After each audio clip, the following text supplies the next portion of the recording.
Donc l'idée de l'atelier qu'on va avoir avec les équipes IMS et les équipes Custocy, ça va être de pouvoir montrer le point de vue de l'attaquant, mais également de pouvoir montrer le point de vue des analystes SOC lorsqu'un incident de sécurité a lieu.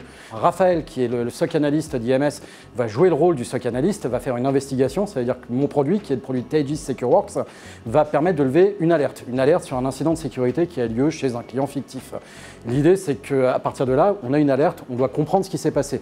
Donc on va pouvoir voir un petit peu le travail du SOC analyste, essayer de comprendre un petit peu ce qu'il fait, comment il arrive à investiguer, comment il arrive à expliquer l'incident de sécurité. Dans un second temps, on va avoir l'attaquant qui va venir confirmer, infirmer, compléter les conclusions de l'analyste SOC. L'idée étant, voilà, vous, côté défense, vous avez pu détecter mon attaque et vous avez pu potentiellement la mitiger.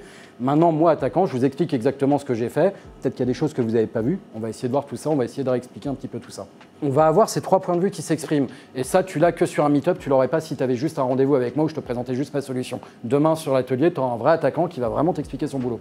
L'idée de l'attaque, c'est commencer par un phishing. Donc on va montrer comment générer un phishing avec ChatGPT. C'est un peu l'outil à la mode, donc autant l'utiliser. Derrière, grâce au phishing, on va avoir une réponse qui est un mot de passe. Le mot de passe, on ne peut pas le rentrer directement parce qu'il y a du multifactor authentication.